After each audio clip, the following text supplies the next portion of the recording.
Assalamualaikum warahmatullahi wabarakatuh.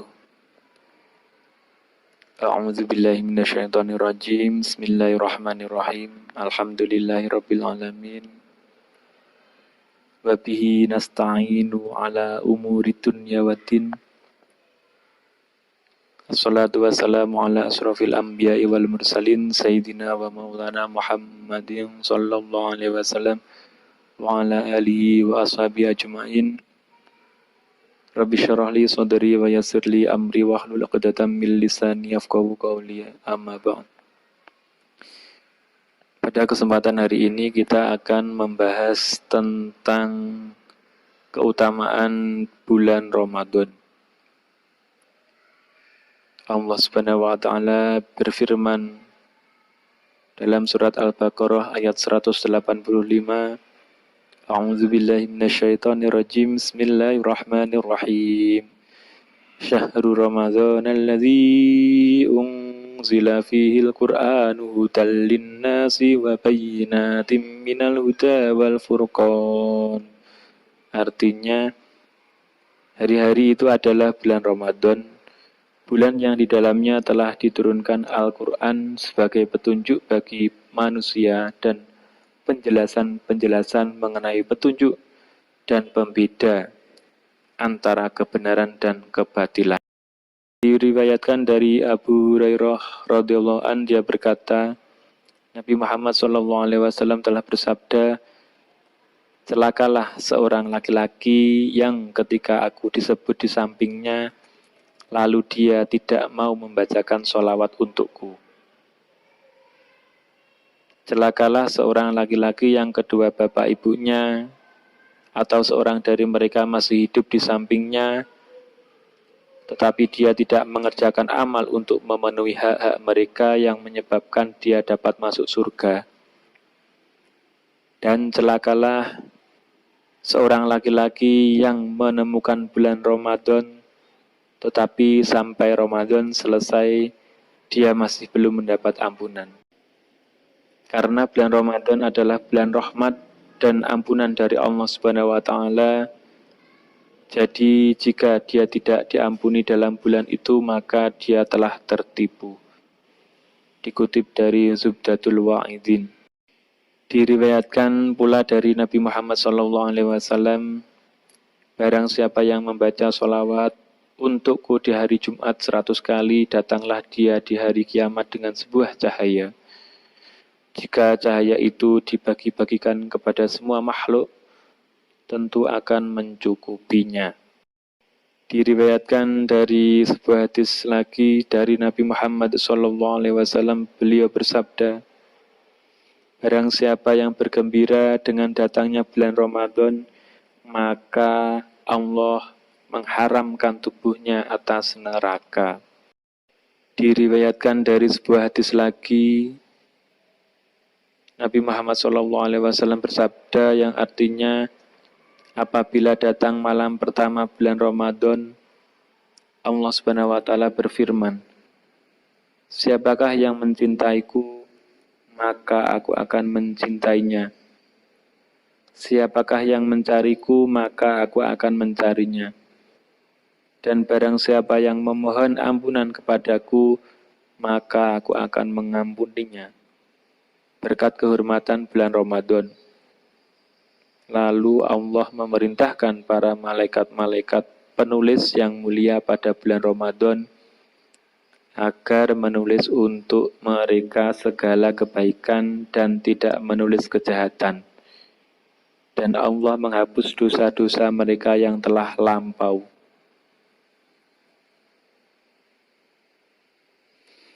Diceritakan dari Hafs Al-Kabir, dia berkata, Daud At-Ta'i berkata, pada suatu malam pertama dari bulan Ramadan, aku terlalu mengantuk.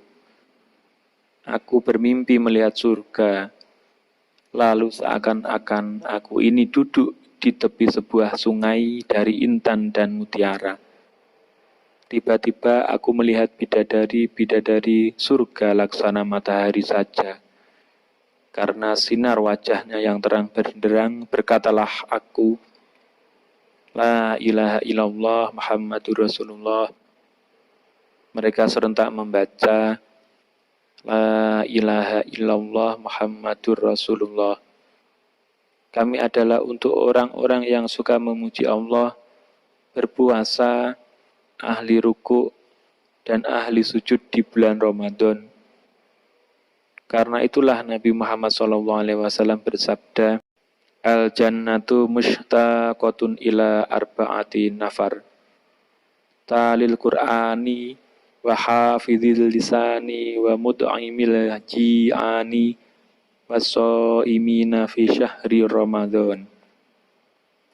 Artinya, surga itu merindukan 4 golongan, yakni orang membaca Al-Quran, orang yang memelihara lidah, orang yang memberi makan mereka yang sedang kelaparan, dan orang-orang yang berpuasa dalam bulan Ramadan.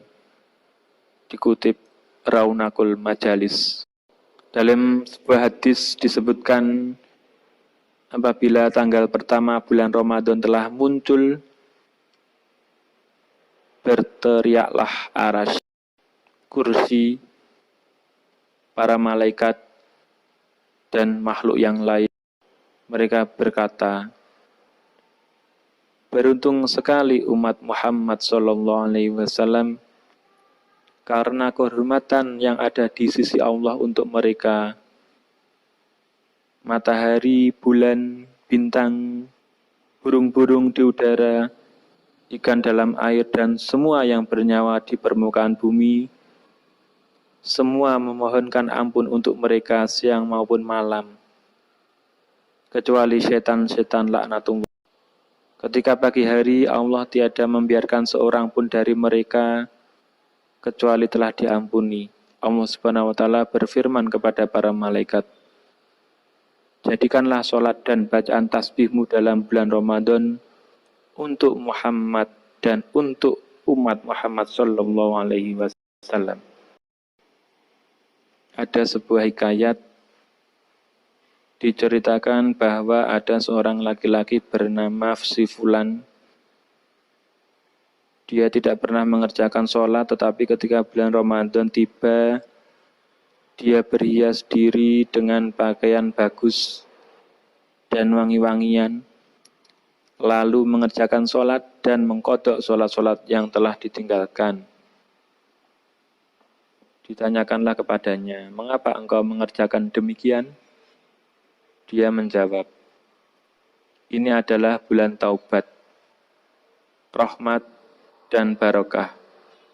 Mudah-mudahan Allah mengampuni aku berkat karunia-Nya. Setelah dia meninggal, dilihatlah dia dalam mimpi dan ditanyalah dia, apa yang diperbuat Allah padamu? Dia menjawab, Allah telah mengampuni aku berkat aku mengagungkan bulan Ramadan. Dari Umar bin Khattab radhiyallahu an, dari Nabi Muhammad SAW, beliau bersabda, apabila seorang dari kamu bangun dari tidurnya pada bulan Ramadan, waktu dia bergerak-gerak di tempat tidurnya dan membolak-balikkan tubuh ke kanan dan ke kiri, berkatalah malaikat, bangunlah, semoga Allah memberkatimu dan memberi rahmat kepadamu. Apabila dia berdiri dengan niat mengerjakan sholat, berdoalah tempat tidurnya untuk dirinya dan berkata, ya Allah, berikanlah padanya tempat-tempat tidur yang tinggi. Apabila dia memakai pakaiannya, berdoalah pakaian itu untuknya dan berkata, ya Allah, berikanlah padanya pakaian-pakaian surga. Apabila dia memakai kedua buah sandalnya, berdoalah keduanya untuknya dan berkata, ya Allah, teguhkanlah kedua telapak kakinya pada sirat. Apabila dia menyentuh tempat air, berdoalah tempat air itu untuknya dan berkata, ya Allah, berikanlah padanya gelas-gelas surga. Apabila dia berwudu, berdoalah air untuknya dan berkata, Ya Allah, sucikanlah dia dari segala dosa dan kesalahan. Dan apabila dia berdiri dan mengerjakan sholat, berdoalah rumah yang ditempati untuknya dan berkata, Ya Allah, lapangkanlah kuburnya, terangilah liang lahatnya, dan tambahkanlah rahmatnya. Allah memandangnya dengan pandangan penuh rahmat serta berfirman, Hai hambaku, engkau berdoa dan kamilah yang akan mengabulkan. Engkau meminta dan kamilah yang akan memberi. Dan engkau memohon ampun dan kamilah yang akan memberi ampunan. Dikutip dari Zubdatul Wa'idin. Sekian. Wassalamualaikum warahmatullahi wabarakatuh.